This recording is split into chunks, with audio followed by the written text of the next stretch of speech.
মোহাম্মদপুরে কোনো সন্ত্রাসী থাকতে পারবে না। মোহাম্মদপুরে কোনো কিশোর গ্যাং থাকতে পারবে না। আমি জেনেভা ক্যাম্পে অপারেশন করেছি, কিশোর গ্যাং ধরেছি, আমি ওখানে বলেছি জেনেভা ক্যাম্প অপরাধীদের জায়গা না। জেনেভা ক্যাম্পে ভালো মানুষ থাকতে হবে। যদি জেনেভা ক্যাম্পে থাকবা, মাদক বিক্রি করবা, কিশোর গ্যাং সন্ত্রাসী করবা, তুমি জেনেভা ক্যাম্পে থাকতে পারবা না। সন্ত্রাসীদের প্রতি আমাদের zero tolerance message clear. Message clear. Mohammadpur এই যে আমি খুবই আশাবাদী আপনাদের এই যে এত কনসার্ন, এত সুন্দর সুন্দর পয়েন্ট আপনারা দিয়েছেন। আমি মাননীয় কমিশনার স্যারকে অনুরোধ করব, স্যার আপনি এই এলাকায় বিট পুলিশিং, মহল্লা ভিত্তিক এই কমিউনিটির সহযোগিতা নিয়ে, জনগণের এই কনসার্ন, শ্রদ্ধা, জনগণের সাপোর্ট সহযোগিতা নিয়ে বিট পুলিশিং কমিটি করবেন ইনশাল্লাহ। এই কমিটি আমাদের যে কাজ, এই কাজ অর্ধেকের বেশি করে দেবে। আমরা তথ্য পেলে সন্ত্রাসীকে অবশ্যই আমরা আইনের আওতায় নিয়ে আসি। আমাদের নিজস্ব গোয়েন্দা সংস্থা আছে, আমাদের নিজস্ব গোয়েন্দা টিম কাজ করছে। কয়টা লোক খারাপ, একটা সমাজে 100 জনের মধ্যে কয়জন খারাপ? বেশি লোক না। এই যে আপনারা কষ্ট করে কাজ পেলে এখানে এসছেন, আমাদের সহযোগিতা করছেন, তার মানে কাজ অর্ধেক হয়ে গেছে ইনশাল্লাহ। কাজ অর্ধেক হয়ে গেছে। আমরা RAB, Bangladesh rapid action battalion, Bangladesh police, Bangladesh সেনাবাহিনী, আপনারা দেখেছেন, আপনারা যখন ডেকেছেন, আমরা যখন ডেকেছি আপনাদের পেয়েছি। আপনারা যখন ডেকেছেন আমরা সবসময় আপনাদের সাথে।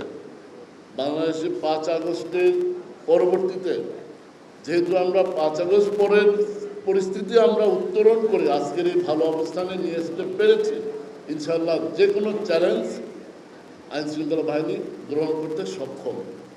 আপনাদের এই সহযোগিতার মনোভাব আমি স্যালুট জানাই। এটা অব্যাহত থাকলে সবই সম্ভব। কোনো সন্ত্রাসী, কোনো অপরাধী, কিশোর গ্যাং মোহাম্মদপুরে থাকতে পারবে না। তাকে চলে যেতে হবে, চলে যেতে হবে। এটাই হলো ফাইনাল মেসেজ। আপনাদের সার্বিক সহযোগিতা পাচ্ছি, ইনশাল্লাহ পাবো। তবে একটা অনুরোধ আমি বলবো, দয়া করে নিজেদের মধ্যে দলাদলি করে ভালো মানুষকে, ভালো মানুষ সম্পর্কে রং তথ্য কাউকে দিবেন না। যিনি অপরাধী তার তথ্যটা দয়া করে দেন।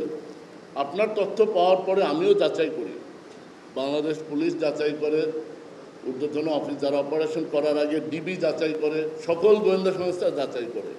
আপনি যদি একটা রং তথ্য দিয়ে কোনো আইনশৃঙ্খলার কোনো সদস্যকে যদি বিভ্রান্ত করেন, তাহলে আপনার গ্রহণযোগ্যতা আপনি নষ্ট করে ফেলবেন, ঠিক কি না? দয়া করে, এটা একটা ইমানি দায়িত্ব। আপনি আইনশৃঙ্খলা বাহিনীকে একটা অপরাধী সম্পর্কে তথ্য দিচ্ছেন, তার মানে কি আপনি ইমানি দায়িত্ব পালন করতেছেন, সমাজের 10 জনের উপকার করতেছেন। এই উপকারের মধ্যে আপনি কেন খুঁত রাখবেন? এক বালতি দুধের মধ্যে 1 ফোঁটা চানা দিলে এটা দুধ থাকে? ভালো কাজ সবসময় 100% ভালো হওয়া উচিত, তাই না? সো এই প্রত্যাশা থাকবে। আমি আবারও আপনাদের ধন্যবাদ জানাচ্ছি, বিশেষ করে আজকের এই অনুষ্ঠান যারা মোহাম্মদপুর থানা আয়োজন করছে এবং আমাদের মান্যবর শ্রদ্ধেয় কমিশনার স্যার এখানে মূল্যবান সময় দিয়ে আমাদেরকে উৎসাহিত করেছেন। আপনারা বিভিন্ন গঠনমূলক প্রশ্ন করে, পরামর্শ দিয়ে আমাদের সহযোগিতা করেছেন। আপনাদের সকলকে সাধুবাদ এবং ধন্যবাদ জানাচ্ছি। আমার সংক্ষিপ্ত বক্তব্য শেষ করছি। আসসালামু আলাইকুম, ভালো থাকবেন।